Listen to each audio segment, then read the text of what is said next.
존경하는 국민 여러분, 주호영 국회 부의장님과 선배 동료 의원 여러분, 김민석 총리를 비롯한 국무위원 여러분, 대한민국 최남단 도시 제주 서귀포시가 지역구인 국회의원 위성곤입니다. 이재명 정부의 성공은 곧 대한민국의 도약이자 성공입니다.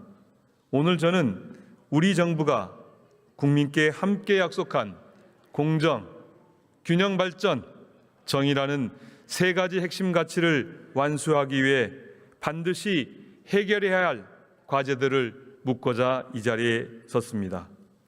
첫째, 공정입니다.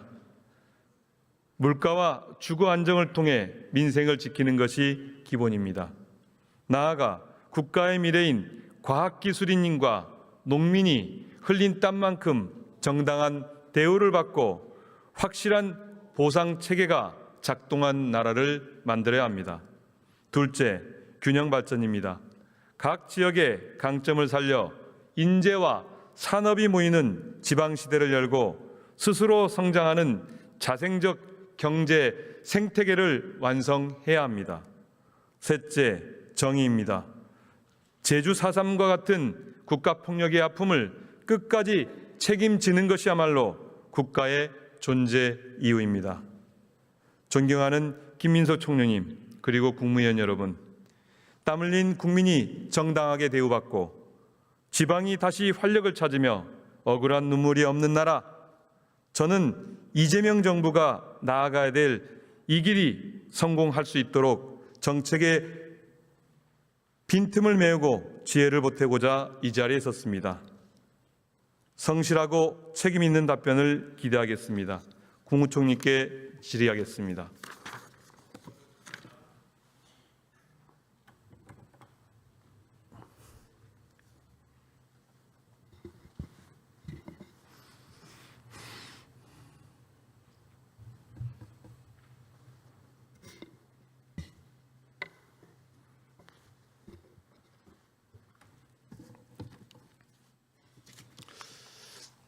총리님, 네. 어제 이재명 대통령께서 통인시장을 방문해서 국민이 체감하지 못하면 경제가 좋아졌다고 말할 수 없다고 하셨습니다. 이 말씀에 보면 국민이 체감할 수 있는 정부의 정책이 진행되고 있다, 그리고 하고 있다라고 말씀을 하시는 것 같은데요. 어떤 대책들을 가지고 하고 계십니까? 우선 저 말씀의 취지는 지금 현재 경제의 지표가 비교적 여러 가지 호전되고 있지만 그것이 그야말로 그 온기가 아랫목까지 가기 전까지는 우리가 만족하거나 좀 안이하게 생각할 수 없다. 서민 일반 어떤 국민들의 생활이 나아지는 것을 위해서 노력하지 않은 그 본인의 감정, 또 어떤 각오, 또 우리 정부에 주는 어떤 채찍, 이런 것이었다고 생각을 합니다. 정책과 관련해서는 우리 의원님께서 잘 아시겠지만 장기적인 관점에서 국가의 경쟁력, 잠재 성장률을 세우기 위한 이른바 ABCD, AI, 바이오, 컨텐츠, 디펜스, 에너지 등 이런 것을 제대로 미래적으로 세우기 위한 그런 노력을 함과 동시에 초기에는 너무 떨어져 있는 어떤 수요를 살리기 위한 그런 것도 했고요. 가장 중요한 것 중에 하나는 실제로 그간 어떤 수도권 중심 성장으로 편향되어 있던 부분들을 지방을 살리는 방향으로 크게 틀을 바꾸기 위한 지방 주도 성장의 방향으로 틀을 바꾸는 그런 구조적 대전환의 작업 등 그 외에도 여러 가지 말씀드릴 수 있겠습니다만 그런 것들 정도가 큰 틀이라고 말씀드릴 수 있겠습니다. 예, 지금 이제 광역 행정시 통합과 관련도 중요한 직결되어 있는 것입니다. 그렇죠. 예. 그리고 최근 이재명 대통령께서 SNS 통해서 무슨 수를 써서라도 집값을 안정시키겠다. 정부 정책에 맞서 손해보지 말고 기회가 있을 때 놓치지 말고 감세 혜택을 누리며 다주택을 해소하기 바란다 라고 밝히시면서 부동산 투기 세력에 대한 강한 경고 메시지를 여러 차례 내놓으셨습니다. 투기 세력에 대한 최후 통첩이라고 저는 생각합니다. 특히 수차례 다주택자 양도소득세 중과 유예가 예정대로 26년 5월 9일 종료된다는 점을 분명히 하셨습니다. 이에 대한 정부의 공식 입장이 뭐죠? 문자 그대로입니다. 지난 정부에서 아마 매년 1년에 한 번씩 유예를 했던 것을 저희가 이번에는 확실하게 원래 취지에 맞게 종료하겠다라는 것이고, 저 뒤에 우리 재경부 장관님 앉아 계십니다만은 이번에는 아마 종료가 아니라 확실하게 종료한다라는 그런 입장을 저희가 통일적으로 가지고 있습니다. 네, 그렇죠. 그동안 정부가 국민들과 약속해놓고 지키지 않아서 지금까지 혼란이 된 측면이 크다고 생각합니다. 분명한 입장을 갖고 일을 해나가신 것이 예측 가능하고 국민들에게 삶의 윤택을 가져오는 거라고 생각합니다. 총리님, 지난주 대통령께서 국가과학자를 지정하고 국가연구자 제도를 도입해서 과학기술인이 평생 연구하며 명예롭게 살아갈 수 있게끔 길을 열겠다고 의지를 밝히셨고 또 행사도 가시셨습니다. 과학기술인들이 제대로 존중받고 있지 못하다고 판단하신 거죠? 부족하다고 보고 있습니다. 네. 제가 총리가 되고 대통령님께 주례보고 회동을 매주 하는데, 첫 번째 회동 뵀을 때 주례보고 할 때 들어갔던 5가지 그 건의사항 중에 하나가 과학기술자에 대한 어떤 처우의 강화, 또 국내외에 있는 필요한 과학기술자들을 더 잘 모시고 대우하는 것이 포함되어 있었습니다. 예, 명예뿐만이 아니라 처우 보상도 분명해야 된다고 생각합니다. 결국 이공계로 졸업한 우리 많은 학생들이 대부분 의대로 가게 되고 또 의대에 쏠림 현상으로 나타나고 있고, 실제 과학기술로 가기보다는 다른 길을 선택하고 있는데요. 이제 그런 측면에서 봤을 때 저는 결국 의사들에게는 주어지는 것이 사회적 명예와 보상 체계가 적절하게 이루어지고 있다, 이렇게 봅니다. 과학기술인에게도 보상 체계가 적절해야 된다고 생각하는데 어떻게 생각하십니까? 네, 전적으로 동의하고요. 그것에 대한 구체적인 방법을 계속 구체화하려고 노력하고 있습니다. 네, 기업에서 이제 직무발명제도라는 게 있습니다. 제가 아는 분이 400억 매출을 올리는 회사에 다니고 있어서 기술 개발을 했는데 1조 원이 넘는 지금 이제 회사가 되고 이제 상장까지 되었는데 실제 보상 금액은 한 5억 정도 받았다고 하더라고요. 그러니까 이제 본인이 볼 때 회사가 20년 동안 앞으로 1조씩 매일 매출을 올리는데 왜 이래야 되느냐, 이러면 이제 소송 중에 있다고 말씀을 듣고서 그 부분을 찾아봤더니 실제 제도가 엉망이더라고요. 맞습니다. 어떻게 파악하고 계십니까? 네, 쉽게 말해서 너무 짠 거죠. 그동안 너무 짜게 보상을 해왔고, 이런 부분이 변화돼야 된다고 생각하고 있습니다. 그래서 이것이 저희들이 어떤 회의였던가 정확하게 기억은 못하는데 공식 회의에서도 한번 언급이 된 바가 있어서 그 부분에 대해서 아마 그 해당 부처에서도 이 논의를 해서 개선안을 내놓을 것으로 생각합니다. 관련해서 이제 제도로는 특허 등록 보상금을 건당 10만 원, 20만 원 주고요. 기술 이전 시에 10만 원 주는 게 거의 태반이라고 얘기합니다. 그래서 기술 개발이 많이 되고 있을 건데 국가 소송을 많이 하고 있나, 그러면 돈을 받기 위해서 찾아봤더니 1년에 10건 정도밖에 소송을 안 걸고 있더라고요. 소송이 길어지고 회사를 그만둬야 되고 보상은 안 되고, 그러니까 떠날 수밖에 없는 조건에 있는 것 같습니다. 그래서 다른 나라는 어떤지 살펴봤습니다. 중국을 보니까 중국은 최저 법령을 통해서 계약이 없을 경우에는 영업이익의 2%를 보장하도록 하고 있습니다. 그러니까 중국의 지금 기술 개발의 성장에 이런 제도가 뒷받침된 게 아니라는 생각을 갖게 되더라고요. 독일은 또 어떠냐면 독일은 최저 보상 기준을 설정하고 있습니다. 그래서 별도의 약정이나 이런 게 없이 하한선을 고시하고 있고, 그래서 정부 고시로 그 발명의 가치, 종업원 공헌도에 따라서 계산된 금액을 지급하도록 되어 있습니다. 그러니까 과학기술에 뛰어들 수 있죠. 내가 3년 동안 고생해서 새로운 신기술을 만들어서 100억의 이익을 얻었다면 다시 또 얻기 위해서 뛸 수 있는 구조가 되는데 우리는 이런 구조가 안 돼 있는 거죠. 저는 이런 제도 도입이 필요하다고 생각하는데 총리께서는 어떻게 생각하십니까? 최근에 언론에 많이 소개되고 있는 어떤 책에 법률가들의 리더십을 중심으로 하는 미국과 과학자들의 리더십을 많이 세운 중국과 최근 경쟁에서의 차이가, 그런 어떤 과학자들이 존중되는 데서도 기인하는 거 아니냐라는 분석을 한번 본 적이 있습니다. 맥락은 조금 다르지만은 지금 그 제도가 실제로 예를 들어 중국이든 또 다른 나라든 그런 제도가 있는데 우리가 그에 못 미치고 있다면은 우리가 벤치마킹 해야 될 대목이라고 생각합니다. 예, 이게 그 사실은 그러한 보상이 비용이나 부담이 아니라 혁신에 대한 투자이고 도전에 대한 투자라고 생각을 합니다. 그런 분위기를 만들어서 과학자들이 더욱더 많이 와서 일할 수 있게끔 해주시기 바랍니다. 그 이제 4극 그리고 3특 전략 관련해서 지금 이제 광역 통합시가 추진되고 있는데 그 안에서 그 3특에 있는 강원, 제주, 전북은 소외감을 많이 느끼고 있습니다. 사실은. 네, 충분히 이해합니다. 네, 많이 느끼고 그 중에 이제 제주 전략 혹시 갖고 계십니까? 제주에 대해서 제가 관심이 좀 많은 편이어서 네. 생각을 오래 해온 편인데 사실은 제주의 입장에서 보면 제주 또는 제주도민의 입장에서 보면 상당히 장기간에 걸쳐서 이렇게 특별 어떤 자치도로서 축적해 왔는데 갑자기 최근에 다 특별해지고 더 광역화되면서 굉장히 어떤 상대적인 박탈감 같은 것들이 솔직히 있으실 것 같다 하는 생각을 하고 있고요. 그래서 제주가 갖고 있는 원래의 어떤 글로벌함, 또 문화, 또 청정에 더해서 뭔가 더 좀 추가적인 이제 어떤 그 새로운 신산업, 신전략산업과도 연동된 그런 전략도 내부에서 고민될 때가 아닌가 생각을 하고 있습니다. 그동안 제주는 이제 국가가 국제자유도시 추진 전략을 통해서 유지해 왔고 그래서 관광 서비스업이 늘어나긴 했습니다.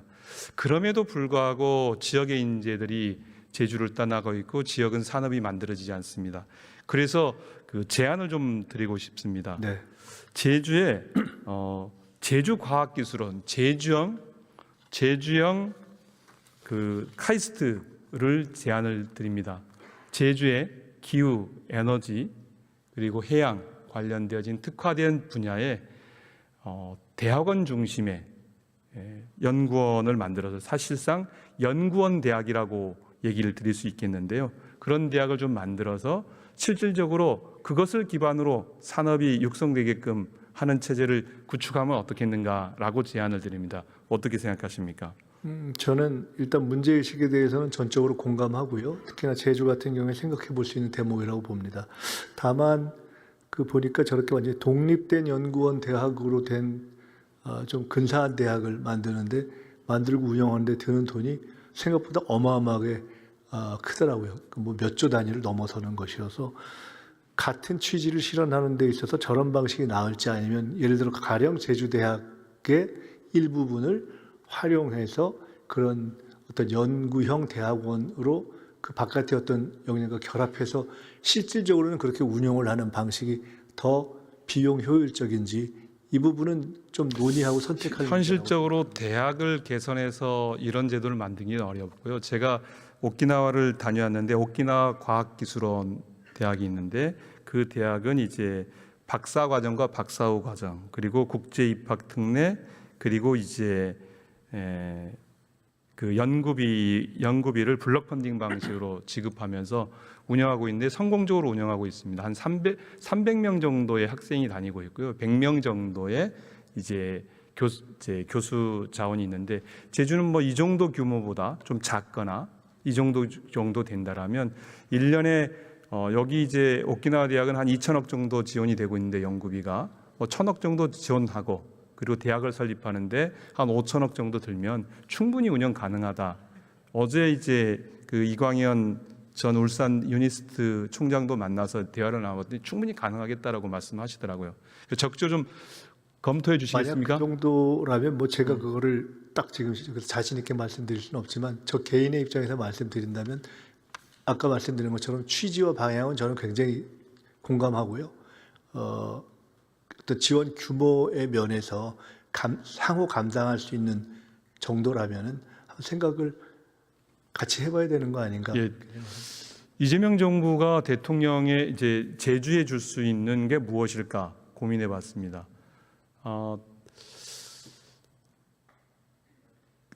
이제 김대중 대통령은 4.3 특별법을 주셨고요. 그리고 그 이외에 이제 노무현 대통령은 혁신도시와 영호교육도시를 주셨고, 그 다음에 문재인 대통령은 사상 보상을 주셨습니다. 1조 한 4천억 정도를. 그럼 이재명 정부도 한 1조 한 4천억 정도는 주셔야 된다. 그러니까 5조 뭐 이렇게 얘기해서 뭐 4년 동안 20조 하는데 저희는 많이 바라지 않겠습니다. 그것의 절반만 주셔도 가능한 길이고 1년 차 비용이면 가능한 비용이니까 충분히 좀 고려 좀 해주시기 바랍니다. 그리고 좀 아픈 4.3 얘기를 좀 하겠습니다. 최근 이제 그 박진경 대령 무공 서원 문제 때문에 대통령께서 긴급 지시하셔서 서원을 취소했는데요. 앞으로 이런 일이 좀 일어나지 않도록 재발 방지 대책을 좀 마련해 좀 주십시오. 네, 지금 내용적 절차적 하자가 있는지를 꼼꼼하게 확인하고 있고요. 그 확인에 기초해서 유사한 어떤 혼선이 일어나지 않도록 저희가 잘 챙기겠습니다. 예, 고맙습니다. 그 얼마 전 제가 기자회견을 통해서 제주에 말의 고향인 제주에 말의 본산을 보내야 되지 않느냐라고 기자회견을 했는데요. 한국마사회 말이 많은 곳으로 보내야 되는 거 아니겠습니까? 과거 속담에 말은 제주로 보내라고 했고 그 속담이 이루어져야 될 때가 됐다 이렇게 생각하는데 총리께서 어떻게 생각하십니까? 네, 일단 좋으신 말씀 같습니다. 좋은 얘기라는 것은 동의한다는 말씀으로 이해도 되겠습니까? 사실 저는 개인적으로 말 또는 말 산업이 굉장히 우리가 생각하는 것보다 중요하다고 생각합니다. 그리고 우리가 잘 놓치고 있는 정체성 중에 하나가 전통적으로 기마민족 아닙니까? 그리고 지금 저는 처음 들었는데 사람은 서울로 오고 말은 제주로 가라. 이걸 예. 만약에 지금 산업 어떤 배치까지 적용을 하신다면은 하여간 깊이 생각해 보겠습니다. 사람도 이젠 제주로 보내고 말도 제주로 보내는 게 속담의 완성이다 이렇게 말씀을 좀 드리고 싶네요. 예, 좋으신 착상 같고요. 예. 저희가 같이 이제 그 5극 3특과 관련해서 어떤 산업을 어떻게 배치할 것인가, 또는 2차 공공기관 이전을 어떻게 할 것인가, 또 광역 통합 이후에 후속 조치를 어떻게 할 것인가, 세 가지가 다 사실은 총리실과 연관돼서 작업이 진행됩니다. 제가 그 과정에서 말씀을 듣고 같이 살펴보도록 그렇게 논의를 하시면 좋겠습니다. 그 산업 연관성에 따라서 사실은 1차 공공기관들을 이전했습니다. 그래서 제주에는 산업이 연관된 게 관광과 연수라고 해서 연수 관련되어진 공공기관들을 자그마한 기업들을 보냈습니다. 그럼 말과 제일 산업이 연관되어진 건 한국마사회다. 그건 그러면 산업 연관성이 제일 높은 제주가 맞지 않느냐 이렇게 저는 말씀을 드리겠고요. 제주로 이전하면 한국마사회가 생산과 육성 그리고 경매와 경주 이렇게 패키지로 묶어서 말산업 육성이 가능하다 이렇게 말씀을 드리겠습니다. 네, 총리께 여기까지 질문 드리겠고요. 그 송미령 장관님께 짧은 시간 질문을 좀 드리겠습니다. 너무 짧아서.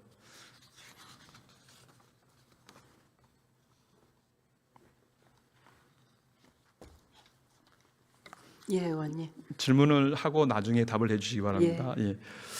그 농업개혁 지금 진행하고 있는데요. 그 농업개혁의 핵심적 방향이 사실은 내부 문제를 정리하는 정도 수준이어서 저는 이게 현재 맞지 않다라고 생각합니다. 그 농민들을 위해서는 농협중앙회를 연합회 조직으로 광역 지역 본부 차원, 광역연합회 중심으로 만들어야 유통도 가능하고 그리고 판매도 가능하고 실질적 농민 소득에 기여할 수 있는 농협중앙회가 되지 않겠는가라고 생각하는데 그것에 대해서 예, 의원님 말씀 주신 대로 지금 농협인 중앙회하고 경제지주로 이렇게 분리돼서 있다 보니까 경제주가 계속 적자입니다. 그러다 보니까 아무래도 그 회원조합에 그 뭐랄까 농민들을 위한 사업 이런 것들이 조금 부족하다고 느끼실 겁니다. 그래서 의원님 말씀 주신 그런 대안도 포함해서 저희가 지금 농협개혁 추진단을 통해서 농협의 개혁 방안을 만들고 있습니다. 그래서 의원님 주신 말씀까지 고려해서 대안을 만들도록 하겠습니다.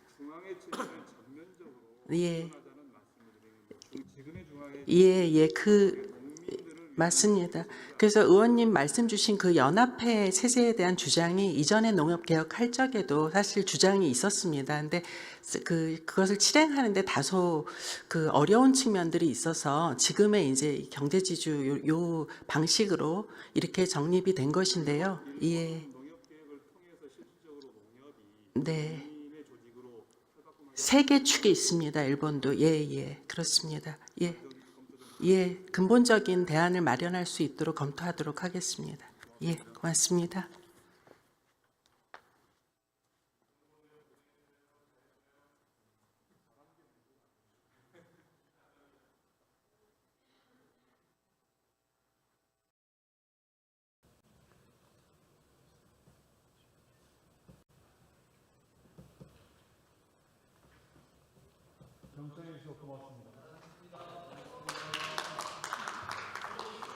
예, 위성권 의원 수고하셨습니다. 다음은 대구 수성을 출신의 국민의힘 이인선 의원 나오셔서 질문해 주시기 바랍니다.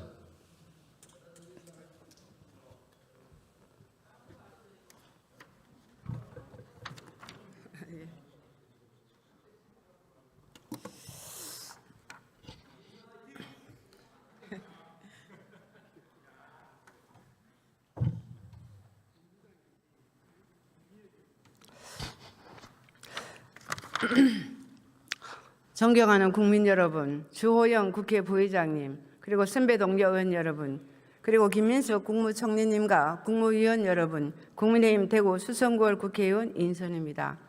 요즘 국민들께서 가장 많이 하시는 말씀이 있습니다. 살기가 너무 팍팍하다는 이야기입니다. 지금 이재명 정부의 정책이 서민들한테 도움이 되는지 국민들은 묻습니다. 장바구니 물가는 오르고 환율은 불안하고 내 집 마련의 꿈은 점점 더 멀어지고 있습니다. 여기에다가 관세 협상 문제까지 겹치며 기업과 경제 불안도 커지고 있습니다. 특히 지방은 더 절박합니다. 인구는 줄고 산업과 일자리는 수도권으로 빠져나가며 미래에 대한 불안이 커지고 있습니다. 지역이 자립할 수 있도록 하는 변화가 반드시 필요합니다. 오늘 저는 국민의 삶과 지역의 미래를 지키기 위해 정부가 제대로 준비하고 있는지를 묻고자 이 자리에 섰습니다. 국민의 절박한 목소리를 대신한다는 마음으로 대정부 질문을 시작하겠습니다. 김민석 총리님 나와 주십시오.